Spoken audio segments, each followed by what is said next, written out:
You never have to miss a moment of the People's Channel.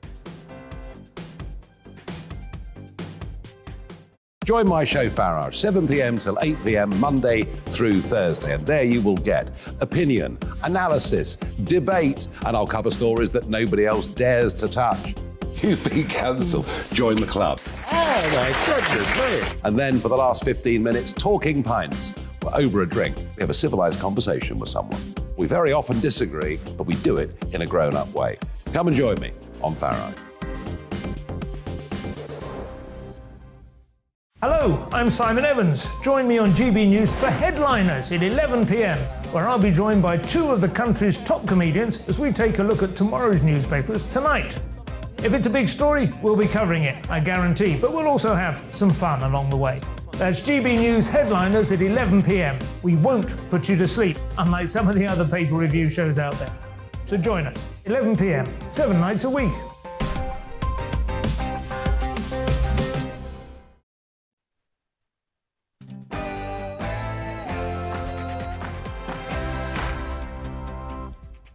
Hello and welcome to The Briefing. I'm Arlene Foster and here's what's coming up over the next hour.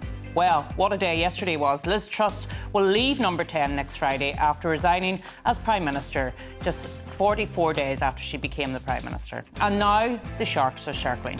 Will Boris Johnson return to Number 10? Well, allies close to him are confident that he can get the backing of the 100 MPs that he needs to get on the ballot on Monday. Or will it be his former Chancellor, Rishi Sunak, who gets the keys to Number 10 after losing to Liz Truss in the leadership election only 5 weeks ago? Or perhaps it's time for Prime Minister Penny Mordaunt. Should she give it one more crack? And where does all this leave Northern Ireland, where there is a legal duty to call an Assembly election by next Friday morning if a power-sharing deal isn't made? And most important of all, where does all this leave you? We'll be exploring who you think should be the next Prime Minister. So stay with us. But before that, let's get the latest headlines with Rihanna.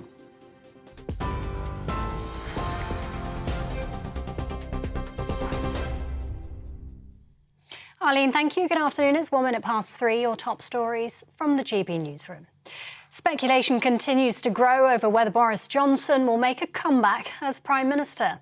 Business Secretary Jacob Rees-Mogg is the first Cabinet Minister to back Boris. Levelling Up Secretary Simon Clarke has followed suit. Candidates to succeed Liz Truss are yet to declare their intentions, but former Chancellor Rishi Sunak and the leader of the House, Penny Mordaunt, are widely expected to run. Those vying for the Tory party leadership will have to secure 100 nominations from the party's 357 MPs. Defence Secretary Ben Wallace has ruled himself out of the race, and he's hinted at who he's backing. At the moment, I would lean towards Boris Johnson. I think he will still have some questions to answer around, obviously, that investigation. But I know when I was Secretary of Defence, he invested in defence, he supported me, he supported the actions this country has taken to keep us safe. So that's at the moment, I'm leaning towards that. But I think, there are a few days to go and we'll see what's happened. There's some, other candidates who are just as excellent putting their name in the ring. But I think fundamentally we have to answer those first 2 points I said earlier. Meanwhile, Labour leader Sir Keir Starmer is warning against a revolving door of chaos under a Conservative government. The risk is not a general election. The risk is continuing with this chaos. What you've seen in the last few weeks is real damage to our economy, real damage to our reputation as a country, and people are paying the price for that, whether it's in mortgages or other things. So the risk is not changing, and there's an alternative. You can either have more of this chaos under the Conservatives or stability under a Labour government. And in Boris Johnson's constituency, well, there are mixed views on whether he should return to Number 10. I think he was good. He got us through quite a lot. And then they seemed to kick him out, and we thought it was terrible. Yeah, I think he should bring back Boris because people stabbed him in the back. Undecided at the moment because he made quite a mess of it the last time. Well, I think we haven't got much of a choice. We haven't got a lot of people we can choose from. No, definitely no Bojo. Rishi Sunak, that's our favourite choice. In other news, human remains found in a loft at a property in Milton Keynes have been confirmed as Leah Croucher. The 19-year-old disappeared while walking to work in February in 2019. Police started a search at a house after a tip-off from a member of the public last Monday. Murder suspect Neil Maxwell, who is a wanted sex offender, took his own life 2 months after the teenager disappeared. MP Christian Matheson has resigned from the Labour Party following allegations of serious sexual misconduct.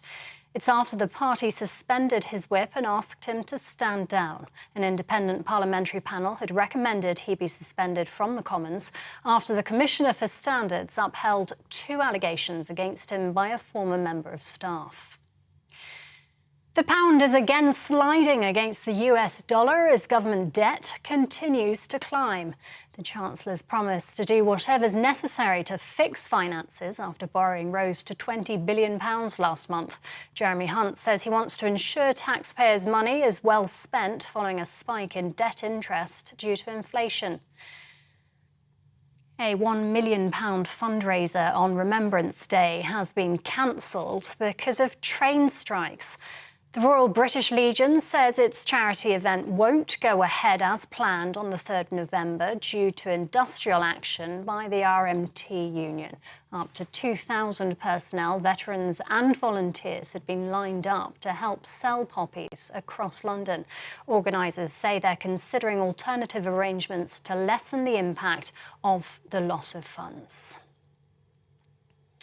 Ukraine's energy minister says between 30% and 40% of the country's overall power infrastructure has now been damaged. It's after US intelligence suggested Iran is training Russians in occupied Crimea, teaching them how to use their drones. Both countries deny the claims. On Monday, the devices were used to launch an attack on the Ukrainian capital, Kyiv. Ukraine claims they were deployed by Russia. And Donald Trump's former advisor is being sentenced after being convicted for contempt of Congress. Charges were filed after he refused to testify during the investigation into the Capitol Hill riots. Bannon also failed to hand over documents to the House of Representatives committee. Prosecutors are calling for a 6-month jail term and want him to pay the maximum fine. This is GB News. We'll bring you more as it happens. Now, though, it's back to Arlene.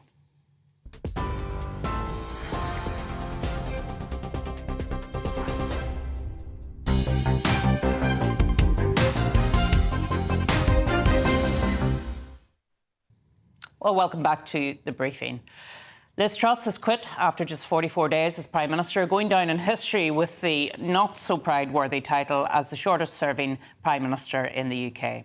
And so we're looking at Rishi Sunak, Penny Mordaunt and even Boris Johnson amongst the next Tory leader hopefuls, with Ben Wallace backing out earlier today, but, quote, leaning towards backing Boris. Well, let's now go to Tom Harwood, our political correspondent at Downing Street, who's going to bring us up to date on all of the latest. Tom. Yes, it is remarkable, isn't it, Arlene? This time last week, we had just lost a Chancellor, and by yesterday, we'd lost a Prime Minister. The speed at which things have moved is quite remarkable. And if you were to ask someone even 48 hours ago, could you possibly see a way back for Boris Johnson, they'd have laughed at you.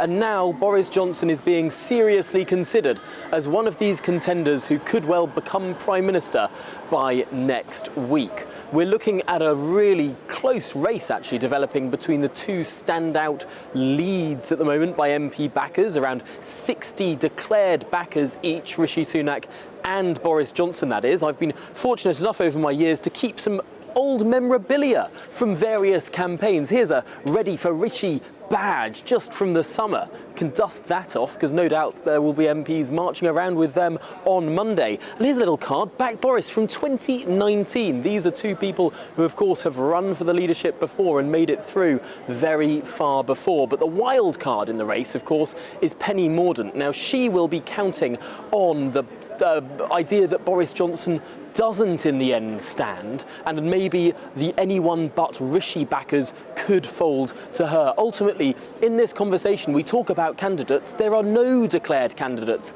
at this stage. No one has counted themselves in. There are just many MPs saying they would back different individuals. But crucially, we need to look at the dividing lines in the Conservative Party. There are lots of people in the anyone but Rishi camp. They're mostly backing Boris. There are lots of people in the anyone but Boris camp. They're mainly backing Rishi. The question is, can anyone put the party back together again? They need 100 nominations in by Monday at 2 p.m. to get through to the next round. And if there is more than one candidate who gets those 100 nominations, they go to MP votes when they get to a final two. If they get to a final two, that goes to the membership of the Conservative Party and an online vote that concludes on Friday. It's a rapid rollercoaster process.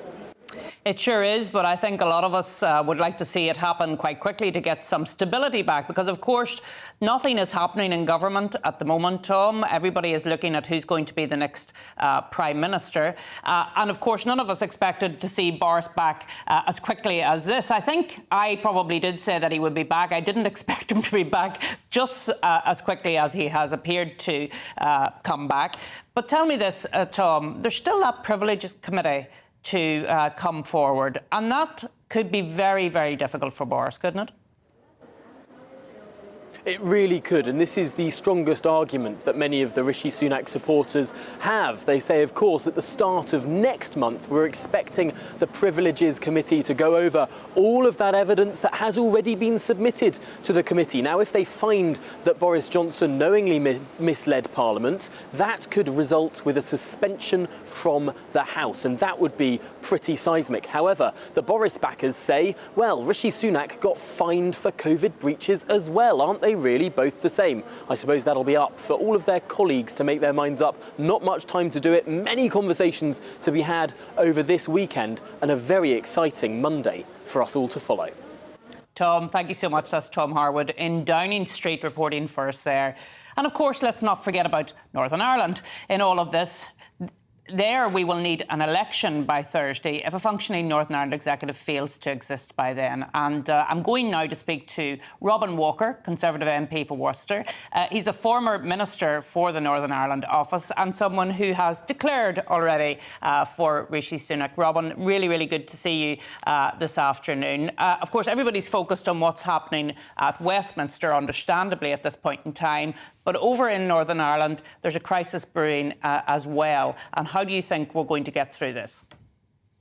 Well, I think it's essential that we get this contest done as quickly as possible, partly because it's in the interest of the whole United Kingdom to have governance in place. And that means having a Prime Minister in Downing Street who can command the respect of their colleagues. But it also means having an executive and having the elected institutions back up and running in Northern Ireland. That's something that we've always wanted to see. You and I over the years, Arlene, have had many conversations about the importance of that, and I know you will recognise the desire that there is in Northern Ireland as well as in Westminster to see that delivered. But these are very, very challenging times, and I think it's essential that we can provide some stability, we can provide some leadership, which is why I think this contest needs to happen as quickly as possible.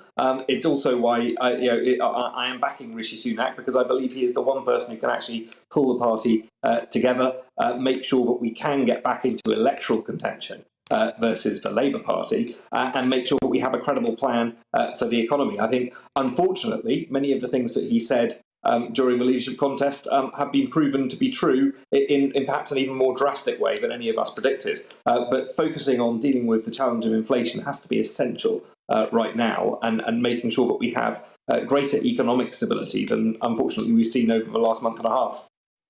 Indeed, and in terms of Northern Ireland, of course, Robin, you're right. Everyone wants to see devolution back there, but the DUP leader has been very clear throughout all of this, and indeed put out a statement this week saying that the Northern Ireland Protocol needed to be dealt with in an effective way. Do you think your man, Rishi Sunak, will deal with the Northern Ireland Protocol in a way that allows devolution to come back to Northern Ireland? Yes, I believe he will and he can, and I think it's right to reflect that he has consistently supported the Northern Ireland Protocol bill as a backstop to negotiations with the EU. I think that's the right approach. We have the legislative competence to be able to protect our internal market, the UK internal market there. But I think it's essential as well that we have someone who can engage in those negotiations and make some progress. I mean, ironically, it did seem that some of the mood music around Liz Truss was that there was grounds for hope that progress might be made on that front. I think that evaporated with her credibility as a leader when Kwasi Kwarteng was sacked and when she showed that she couldn't command the support of colleagues in the Commons. What we need now is we need to have a leader in place who can project that authority and that certainty, both internally in the UK, but also to our negotiating partners in the EU. It's very clear, I think, all the candidates in this race will need to be clear that they will stand up for the interests of the United Kingdom and Northern Ireland within that, and ensure that we do fix for long-running problems with the protocol. I'm one of those. Certainly when I was in office, I hope that those could be fixed through negotiation, but I don't think we saw the engagement from the EU with that process that was written into the original protocol, and it's right that that now has to be taken up to a higher level. Listen, I'm really thankful for you joining me this afternoon, Robin. I know you have to rush off to something else now, so thank you for joining me. Robin Walker there, who was a Northern Ireland Office Minister and is MP for Worcester. Well, Henry Hill joins me now, Deputy Editor at Conservative Home. You were listening to Robin's response there in relation to the protocol, Henry. And, I mean, I think a lot of us in Northern Ireland are concerned that, yet again, the Northern Ireland Protocol will be put into the long grass. And I got a little bit of that from Robin when he started to talk about the bill being a backstop to engaging with the EU. Did you get that? Yeah, this has always been the problem with the bill, right? And I think it was actually something that during the last leadership contest didn't get enough attention, is the bill doesn't do anything in and of itself. It gives the government or the Secretary of State the power to act. But what we've never had from Westminster is a clear enumerated list of what they will do with those powers. So I do think there is a danger for some people to be like, oh, we're going to pass the bill. That's great. It's also going to be quite hard to do. And then it'll arrive and then they'll sort of have it looming over them, a bit like Article 16, but they might not trigger it. Yeah, I think that's absolutely right. But back to the main question, of course, and that is around who's going to be the next leader. What are you hearing, Henry, from your position as Deputy Editor of Conservative Home? Well, I mean, there's a lot of momentum behind Boris Johnson, which is, bad news for me. I've made several bets in the opposite direction. I think it's a huge gamble for the Conservatives to choose Boris, because on the one hand, he does have proven campaigning experience. He does have that unique connection with certain sections of the electorate. But I think there's a degree of amnesia from the Conservatives who remember where his polling was at the end. He still has that House of Commons investigation hanging over him. I don't think there's any sign that he's going to be more willing to make tough decisions that involve people not liking him, which was always his problem. And it was particularly alarming today. I was reading that apparently most of the European Research Group, the famed ERG, are apparently thinking of rowing in behind Boris Johnson in exchange for assurances on the protocol. Now, you and I know, Arlene, that Boris Johnson has offered assurances on Northern Ireland before, and they didn't turn out to be worth the paper they were written on. Yes, indeed. I can attest to that wholeheartedly, Henry, unfortunately. But I have been amazed when I've been looking at some Twitter feeds from some MPs today. And I'm seeing open warfare between the different sides, between Sunak supporters and Johnson supporters. And I just find it incredible that this party is going to come together, regardless of who the next Prime Minister is, and fight over the next couple of months to be in a credible position to win the next general election. I mean, it's quite incredible stuff. I mean, it's going to be very difficult. I think the important thing is that the real division facing the Conservatives over the next few weeks and months is not really, over whether you back Leave or Remain or anything else. It's about the fact that in 2019, the Conservatives were elected on a manifesto that prioritised public spending, investing in the North, levelling up, etc., etc., etc. And you can see people like Ben Houchen, the mayor of Teesside, backing Boris. That's what they want. On the other hand, economic conditions have completely changed, and whoever is Prime Minister and whoever is Chancellor, they are going to have to implement a quite steep austerity package. Now, that's going to split the Conservative Party right down the middle. Tory MPs don't want to sign off on those cuts. If they don't sign off on those cuts, the market is going to go haywire again. So I think that what the Tory Party really needs is a Prime Minister who's capable of bringing MPs with them in delivering what the market needs. And I honestly don't know if Boris Johnson is that man. So there's so much to go through here, and we've mentioned Sunak, we've mentioned Johnson, Henry, but we haven't mentioned Penny Mordaunt. Do you think that she has a chance of becoming the Prime Minister and coming up through the centre of those two big beasts? I suppose potentially. I think the structure now is slightly to her disadvantage, because last time what we saw with Penny Mordaunt is that she managed to pick up quite a lot of switches when they were knocked out in the early rounds. Now she has to get 100 on the first go. And so far, from what we've seen of published declarations by MPs, she is lagging well behind. The Conservative Party would have to split fairly evenly in order for all three of them to cross the 100 MP threshold. So currently, I'd say that she's struggling. But, you know, Boris Johnson's numbers this afternoon have kept ticking up. Rishi Sunak's haven't. He'll want to make sure that he keeps getting that score on the board, because if he and Johnson make it over 100, the odds of Penny making it 2 are very low. Yeah. Henry, thanks so much for joining us and having that conversation this afternoon. Well, we've heard from MPs and experts on what to make of all of this. But what about you at home? Who are you hoping will take the Prime Ministerial hot seat, if anyone at all? We'll be dissecting our latest GB News People's Poll. But before that, let's have a short break.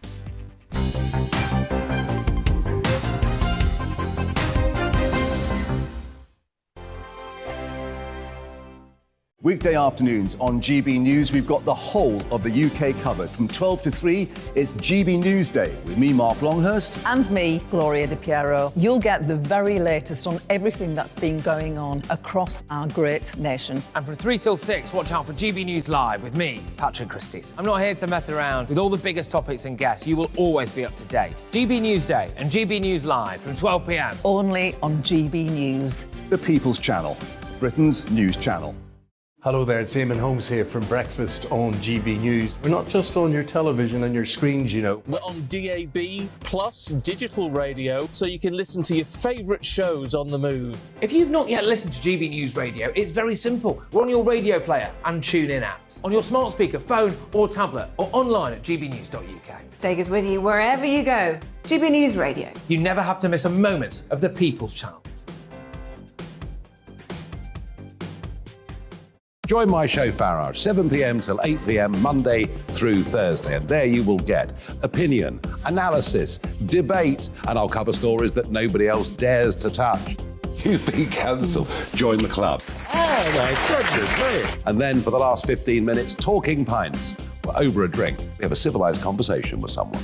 We very often disagree, but we do it in a grown-up way. Come and join me on Farage. Hello, I'm Simon Evans. Join me on GB News for Headliners at 11 p.m, where I'll be joined by 2 of the country's top comedians as we take a look at tomorrow's newspapers tonight. If it's a big story, we'll be covering it, I guarantee, but we'll also have some fun along the way.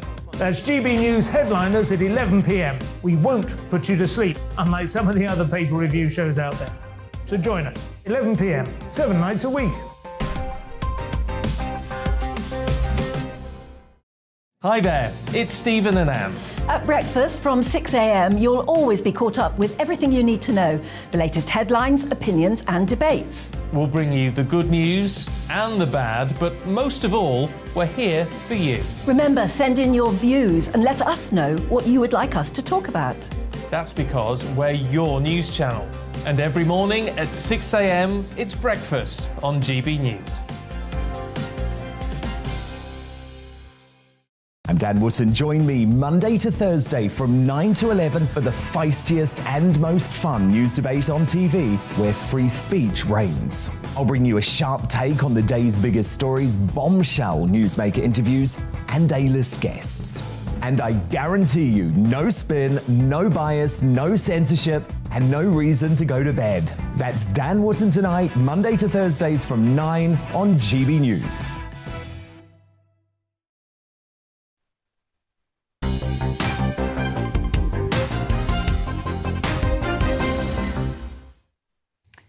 So welcome back to the briefing. It's just coming up to 23 minutes past 3 in the afternoon.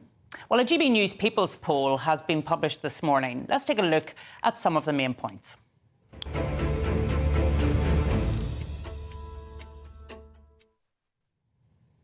So on this week's poll, we asked who people would vote for if a general election was called. And of the people polled, we found that 53% of voters would favour Labour as opposed to 14% for the Conservative Party.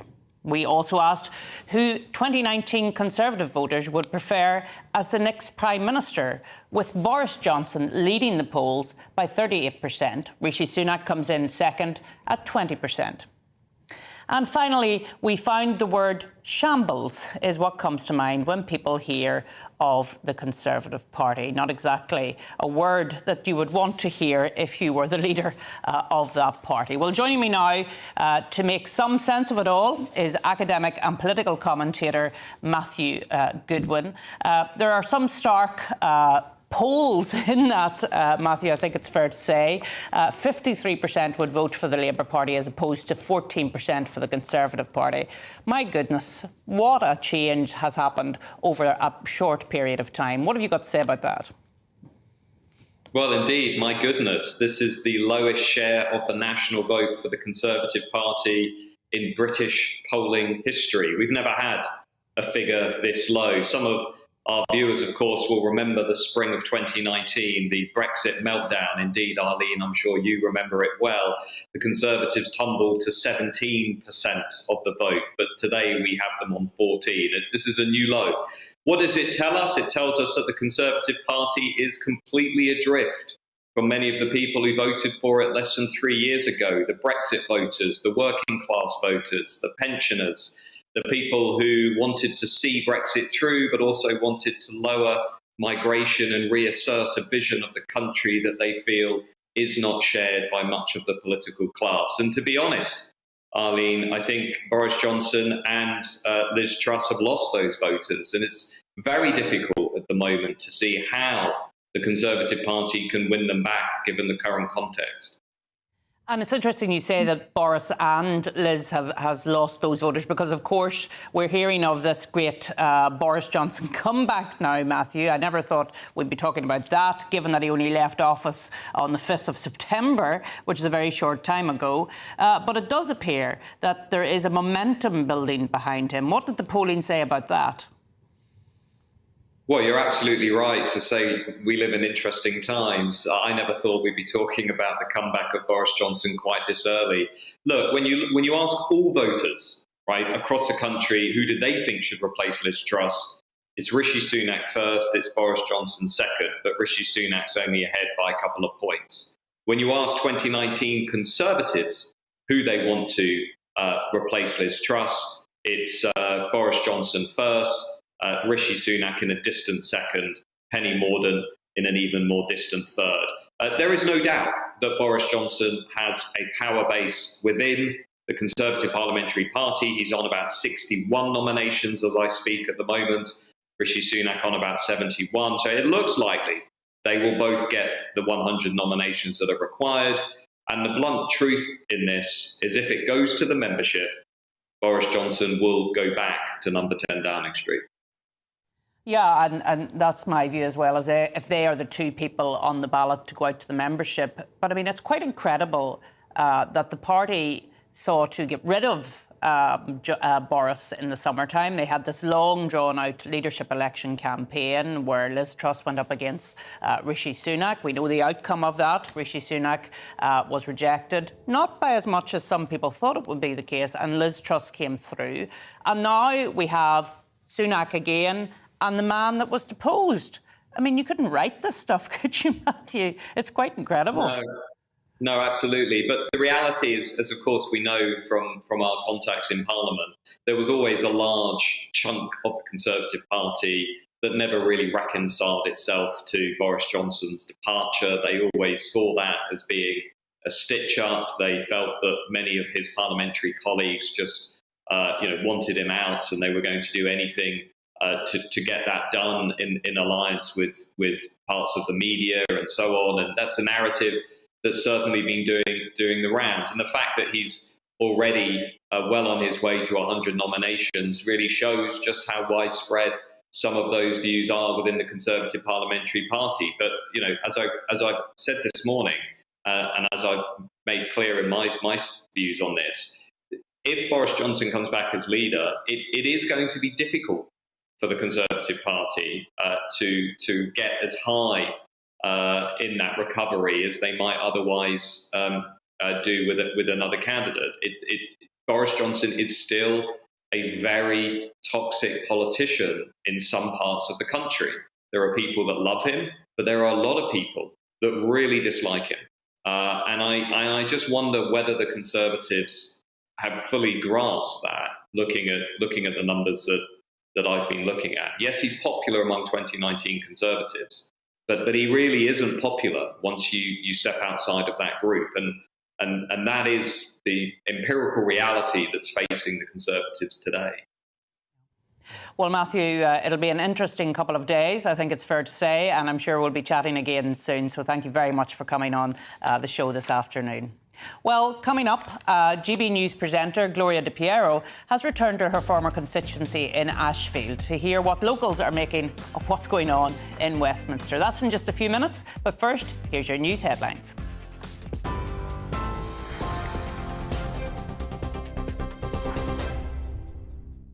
It's coming up to 3:30. I'm Rhiannon Jones in the GB newsroom. Defence Secretary Ben Wallace has ruled himself out of the Tory leadership race as speculation grows over whether Boris Johnson will make a comeback. Business Secretary Jacob Rees-Mogg was the first Cabinet Minister to back Boris, with Levelling Up Secretary Simon Clarke following suit. Candidates to succeed Liz Truss are yet to declare their intentions, but former Chancellor Rishi Sunak and the leader of the House, Penny Mordaunt, are widely expected to run. Those vying for the Tory party leadership will have to secure 100 nominations from the party's 357 MPs. MP Christian Matheson has resigned from the Labour Party following allegations of serious sexual misconduct. It's after the party suspended his whip and asked him to stand down. An independent parliamentary panel had recommended he be suspended from the Commons after the Commissioner for Standards upheld 2 allegations against him by a former member of staff. Human remains found in a loft at a property in Milton Keynes have been identified as Leah Croucher. The 19-year-old disappeared while walking to work in February 2019. Murder suspect Neil Maxwell, who was a wanted sex offender, took his own life 2 months after the teenager disappeared. The pound has been sliding against the dollar as government debt continues to climb. The Chancellor's promised to do whatever is necessary to fix finances after borrowing rose to £20 billion last month. Jeremy Hunt says he wants to ensure taxpayers' money is well spent following a spike in debt interest due to inflation. TV online and DAB Plus radio, this is GB News. It's back to the briefing with Arlene Foster in just a moment.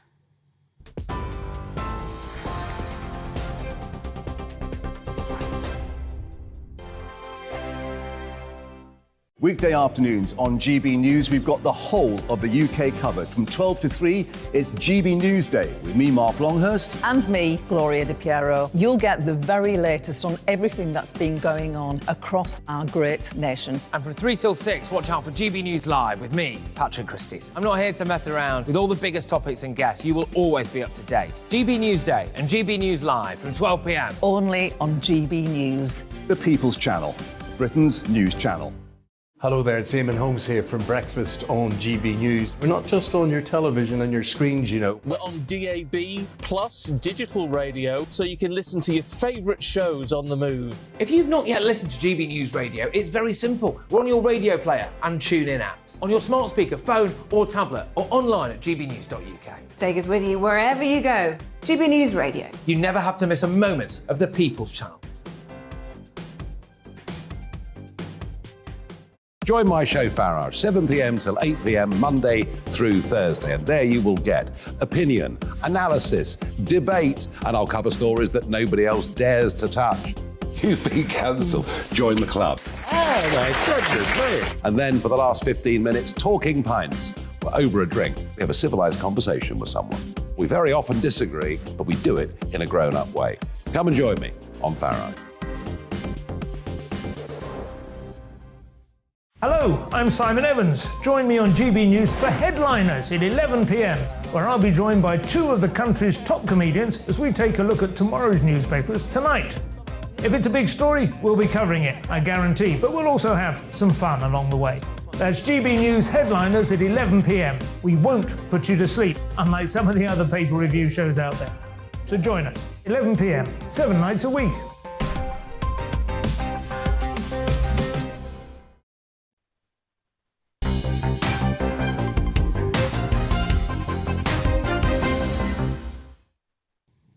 So welcome back to the show. Now let's talk to Conservative MP Marco Longhi, who's backing Boris Johnson to return to Downing Street after Liz Truss's resignation yesterday. Marco, good to see you. Thanks for joining us. Tell us why you're supporting Boris to come back, given that he only left office just at the beginning of September. Hi Arlene, always a pleasure to be on your show. I'm backing Boris because Boris is the only candidate who received a mandate at the general election. And it wasn't just any mandate, it was a landslide. It was a landslide that was achieved with polls prior to that election that were in a similar position to where they are now. And look at where we are now without Boris. This is a point of democracy, though. I believe the people of this country deserved what they voted for, and they wanted Boris Johnson, and they were very unhappy when MPs ultimately gave in to the Twitter sphere and to the intelligentsia, and who ultimately wanted to get rid of Boris because they knew they had a better chance of getting back into the EU or fitting their own agendas because any other MP wants to become the next Prime Minister of this country. I'm backing Boris. He's the right man. He's got the elected mandate, and he's the only candidate that has got that mandate. So, Marco, obviously the Secretary of State for Defence has been talking this afternoon and saying that he's not putting himself forward, even though he's very popular, and you and I both know that, with Conservative members across the country. I think because he takes his job seriously and gets on with the job that he has and wants to continue to do that. But he was very clear that he was leaning towards Boris Johnson in terms of supporting Boris. But, and he said it was a big but, what about this parliamentary inquiry? Because I think there's a lot of people concerned about that, Marco, that could derail the Prime Minister again. And certainly what we need is stability. I quite agree in that analysis. But what I will say to you is, what are we going to do? Treat Boris the way we've treated him before and find him guilty until the facts have been assessed? We live in this country as a democracy where we are innocent until proven guilty.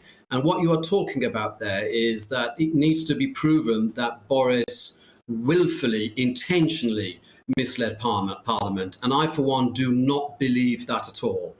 I've eyeballed Boris several times in the past, and I'm absolutely convinced that whatever he stated in Parliament was done so on the basis of what he genuinely believed to be the truth. Now then, did parties occur in number 10? Yes, they did. But they didn't any of them involve Boris. These parties were from civil servants, and what most people don't know is that there were literally hundreds and hundreds and hundreds of offices there.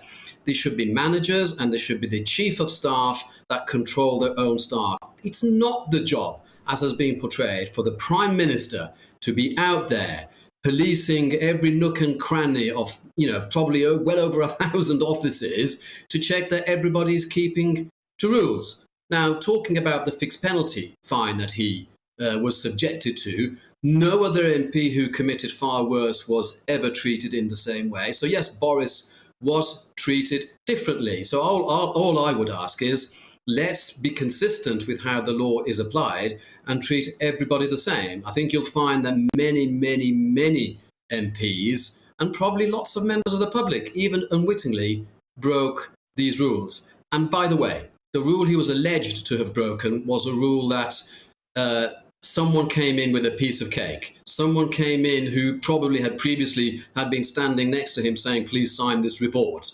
It was his birthday. He took it. He reported it the very next day to the police. The police took no action, said nothing to see here. But then, surprise, surprise, 18 months later, they decided to take a different view. And I wonder why. it all seems a terribly long time ago, and when we look at everything that's been happening, Marco, seems a bit surreal. But just flashing across the bottom of the screen there as you were speaking, it's been announced that Penny Mordaunt is putting her name in the frame for Prime Minister. She's saying, I've been encouraged by support from colleagues who want a fresh start, a united party and leadership in the national interest. I'm running to be the leader of the Conservative Party and your Prime Minister to unite our country, deliver our pledges and win the next general election. I'm going to ask you, of course, Marco, for your response to the fact that Penny has put her name into the frame. Penny is a brilliant MP, and I think she would be a brilliant Prime Minister as well. And if she were to be elected, she would have my unquestioned loyalty. I have been loyal to Boris all the way through. I was loyal to Liz, and I would equally, if Penny were to be elected, be loyal to her. The only thing I really must emphasise here, Arlene, is that none of the candidates, and neither does Penny, have the ability to be able to say that she be elected with the mandate of the people of this country. The only person who can, the only person who actually did unify the country from the leafy shires of Surrey and other parts of the south, together with the types of constituency that I represent in terms of the Red Wall in Dudley Norfolk, a seat that has never been Conservative, that person is Boris Johnson. He has their mandate, and he proved that he can win there by actually doing it. So I do believe that Boris Johnson deserves another chance. He has to be given this other chance, because otherwise the country will feel that a gross injustice has been committed. Well, tell me this. Penny spoke about unity in her tweet and the need for unity within the party, and it's certainly in the national interest to have that unity after this leadership election is over. It appears that the party is tearing itself apart at the moment. Ian Duncan-Smith had a piece in the Daily Telegraph today saying, you know, we have to stop this. If we don't stop this, we're just going to destroy the Conservative Party. But yet, Tim Loughton was tweeting a colleague, Jacob Rees-Mogg, this afternoon, complaining about the fact that Jacob Rees-Mogg had used the line "Boris or bust" as his slogan. I mean, how do we get past this awful infighting, Marco? I know, you know, divided parties don't win elections. I absolutely agree. And I remember being in the chamber on the fateful day that Boris announced his resignation, and I had Labour MPs walking past me absolutely jubilant. I even asked one of them, how do you feel about this? And they said, oh, we're delighted. He was our main threat. And they're right. They are now absolutely running scared of the fact that Boris may come back and win again, as I am hoping he will. The party must, this is an existential threat. The party must unite behind whoever is elected, and I do hope for democracy's sake, so that we are also able to say that we are giving Boris back that mandate that he and he alone was able to command, a chance at running the country for what's left the term of this parliament. A parliament that has been completely paralysed by COVID for a couple of years, and then we had to focus also on the war in Ukraine and now this energy crisis. Boris has been dealt a very, very rough deal, and he needs to be offered this one chance to see and prove to the nation, for what's remaining of it, that he can deliver as Prime Minister. Marco, it's very good of you to join us this afternoon. Thank you so much for your clarity and for joining us here on The Briefing. Thank you. So, as we've been discussing, the big question is whether Boris Johnson might make a return to Downing Street. His allies, like Marco Longhi, say he's the only one who's proven his ability to win the red wall of former Labour strongholds. But his critics will say that he's blown it with voters, with one former number 10 pollster saying he's toxic with those very voters. So who do people in those crucial red wall seats think should now lead the country? GB News' Gloria Di Piero has been back to her former constituency of Ashfield in the East Midlands to meet some of the locals she spoke to in May of this year. So we're back in the Ashfield constituency. The last time we all spoke, Boris Johnson was Prime Minister. A lot has happened since then. Just a bit. Nikki, you are normally a Labour voter. You've always voted Labour. I want you to have a think about if there was a general election tomorrow, you're going to the polling station, who are you going to vote for? To be bluntly honest, at the moment, none of them. Even though previously when we've spoke, you asked us a question about Keir Starmer, about what we knew about him. We didn't know anything, to be bluntly honest. I have watched quite a lot more about when Keir Starmer's been speaking and things like that. But even now, even though he seems to be getting a bit more braver about confrontation, a bit more argumentative to it and everything else, he still hasn't, for me, pushed himself right to that top where he sticks out as a real leader. Patty, you're fascinating because you voted Labour all your life, but last time you voted Conservative. Yep. I want you to imagine tomorrow there's a general election. Who out of this gang, we don't know who will be the Conservative candidate yet, so we've given you good selection. Obviously, we assume Keir Starmer will be the Labour candidate. Who are you going to vote for? Right. There's a few on the table I don't really recognise, being honest. Like I say, I'm not up on politics 100%. I don't know why they want to bring Boris back. Penny, she came across good when it was Queen's funeral. Sula, bless her, she left yesterday, so she held her own. Keir Starmer, I think he's just wanting just to get in there. Basically, it don't matter what he says, he'll say whatever he wants just to get there. This gentleman here, Ben Willis, he fascinates me. Do you know why? Because he's the Defence Secretary. It's to do with all the veterans and one thing and another. And it's about time this country recognised the veterans. They shouldn't be on the street. Why are they on the street? Personally, why have not? No, they have not. They've got health problems and what have you, and they fought for our country. So personally, this gentleman here, Ben Wallace, Catherine, you are a floating voter. You've voted Labour before, you've voted Conservative last time. And Liberal Democrats. And Liberal Democrats, so you're a genuine floating voter. You own this pub too. Thank you for having us. That's all right. Right, tomorrow, so last time you voted Conservative at the general election, tomorrow, imagine, we don't know who the Conservative candidate is. We assume he'll be the Labour candidate. What are you going to do tomorrow in a general election? Who would you like to vote for as Prime Minister? I'd struggle, to tell you the truth, because I don't know whether anybody, whoever goes in, has got a massive task on their hands, no matter what, whether it's Labour, whether it's Conservative, whether it's Lib Dem, or even if it could end up a coalition again, because there's nobody out there that's standing out. I think for the country, there isn't anybody out there that I would feel confident doing by one party. I think a coalition would work better, personally. And I think the best one to run the Conservative is either Penny or Ben Wallace, because he's used to working with troops, he's used to working as a group. High pressure. And pressurised. And I think out of all of them, it's either Penny or Ben Wallace for the Conservatives. Keir Starmer, not sure. He seems to have come out his shell a little bit, which I totally agree with Nikki. But I don't know whether Labour's strong enough either. I think it should be an all-party coalition. Liberal Dems, Conservative and Labour. They've got to get this country back on track. And the only way is all of them singing off the same hymn sheet for us.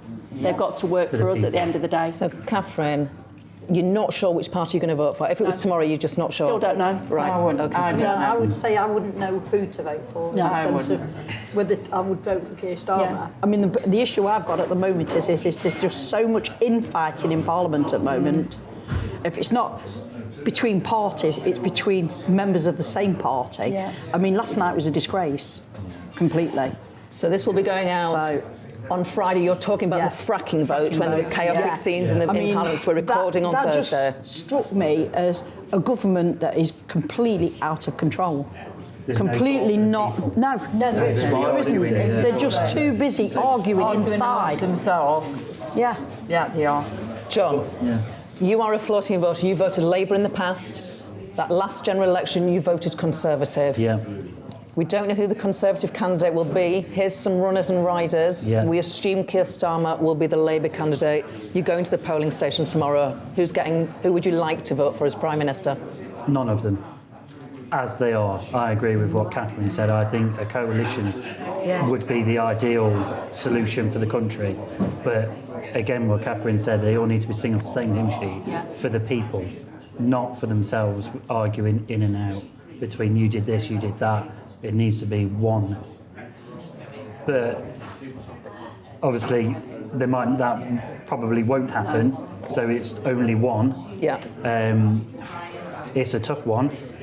Ben would be fantastic, but at the same time, we can't lose him running the defence. Yeah, exactly. If he went, who would replace him? Exactly. And that would be such a massive hit for our defence, especially with what's going off in the world at the minute. Yeah. He would be ideal. And if he ran, I probably would vote for him. Right. But it would be a very tough choice because we need him. Graham, you always vote Labour. Yeah, I have done for a lot of years. How do you think your fella's doing, Keir Starmer? To be honest, I can't really gel with him at all. I don't get him. I don't get where he's coming from, where he's going to. It seems like a facsimile of something else that he's trying to copy, if that makes any sense. But I just can't sort of get to grips. So again, I don't know particularly who I'd vote for. The coalition thing sounds absolutely amazing. It ain't going to happen. But it's not going to happen, is it? You can imagine, can't you? Which is why I'm now going to force all of your hands. Really? Yeah. Ow. You're going to the polling station. Okay. Who are you voting for? You're voting for Ben Wallace. You're not going back to Labour, Pat. You voted Labour all your life. You voted Conservative last time. I don't think it's fair that people have fought for this country. They come back, they've lost loved ones out there, and one thing or another they fought against. They're on the street. Why are they on the street? And because of his record defending our troops and our forces, you want him to be Prime Minister. I love it. And with a heavy heart, I would probably do the same. Yeah. With a heavy heart for the Heavy defence. heart, I do agree. Yeah. Honestly, because I think he is going to be the one. Honestly, I think he'll be the one that does. There's nothing better than Sergeant Major shouting at you, and you all pull And your he needs to rein his troops in, and the only way of doing that is getting somebody that's used to it. Nobody's mentioned Rishi Sunak. No. It's just if we've got Ben Wallace, right, how is that going to stack up with the rest of the party? Are we going to end up in the same situation we're in now, where Liz Truss has resigned? We're still back into the situation where we're trying to decide a new Prime Minister, and we're going to end. Are we going to go round that revolving door situation again, where all of a sudden we've gone from a party where we've got Boris Johnson, then Liz Truss, then a new Prime Minister, say for example Ben Wallace? Is it going to go back to the infighting again? Is it going back to the actual situation where they're not actually controlling the budgets or anything else? He'll be reining them in. Yeah. He will. He'll rein them in. He will. I'm going to mix it up a bit. Let's just say Boris Johnson is a Conservative leader. Boris Johnson versus Keir Starmer. What are you doing, Pat? Neither of them. Catherine? I would struggle. Rishi Sunak versus Keir Starmer. Any of you? No, Ben Wallace, Keir Starmer, it'd be Ben Wallace. Ben Wallace. Keeps the will to. He says he's on your side. He says he represents the workers, Keir Starmer. Does he? He's all for what he wants. And that is what some... It's not strong. No. We need somebody that's strong, like this man, okay, who will fight for the right of making Great Britain great again. Okay, I'm going to force you. You're not going to vote for... Is anyone going to vote for this? You're going to vote for this man? Well, I'm really not sure. No, You've I'm really split. Yes, I know. I'm not sure. I really don't know. I exactly sit and look at him and I think, there's you're better than you were in the sense of when we last spoke, but to me, he still hasn't got that edge. No. Okay. You need somebody really, you need really somebody strong, who's especially a lot now. stronger. What's been happening in the world at the moment? You need somebody with an iron. I'm going to be honest, I don't see them. Final question. Does anybody think it's a good idea for Boris Johnson to come back? No. He will be a bridge. He's burnt his bridges. Why should he be able to come back? It's like sacking somebody and saying, "No, here you go, you're leader again. You can carry on." It's not just that. It's not. This country at this precise moment is being looked upon by every other country in the world, and we are a laughing stock. We have been, haven't we? If we brought Boris back after what happened and after what's gone on recently, we'd be an even bigger laughing stock. How would that affect us in the economy, for starters, trade and everything else like that, when we've got somebody like that back in charge? Every time I come here, I find the comments and the observations and your opinions absolutely fascinating. And if it's all right with you, I'm going to track you right up until that next general election. As one of these and this man fight for your votes. Thank you. Thank you. Thank you so much. Thank you. Well, I think you'll agree that was a fascinating insight with Gloria DePiero speaking to some of the voters of Ashfield. And we heard some very strong support there for Defence Secretary Ben Wallace to become the next Prime Minister in that film with Gloria, which was, of course, filmed yesterday. But, of course, since that was recorded, Ben Wallace has said that he's not entering the race and he's leaning towards Boris Johnson. But just a reminder of that breaking news in this past few minutes. Penny Mordaunt, the leader of the House of Commons, has, as expected, declared that she's running to be the next Conservative leader and Prime Minister. That's after a strong showing in the Commons earlier this week where she insisted that Liz Truss was not hiding under a desk. I think you'll recall that. And your views on the stories of the day and all of the politics have been coming in. And you know what? I was really struck in that film by Gloria that despite all of the chaos within the Conservative Party, there were still some pretty devastating analysis of Keir Starmer there, that he wasn't being backed in any means in the way that you would expect. But let's take a little look at some of the emails. On the Tory leader hopefuls, Chris says it has to be Boris Johnson, otherwise the Conservatives have handed the keys to number 10 to Starmer, and Starmer has no love for us here in Northern Ireland. Chris is obviously watching in Northern Ireland. Hi, Chris. Mel from Sunderland, meanwhile, says Conservative voters, especially us up north, will not forgive Rishi for causing all of this chaos by backstabbing Boris.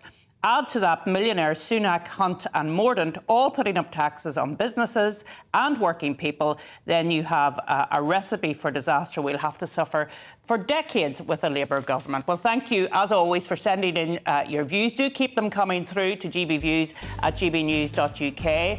But that's it from me for this Friday. You've been watching The Briefing with me, Arlene Foster. The show's back every Friday from 3 o'clock. But up next, it's Nana Quia.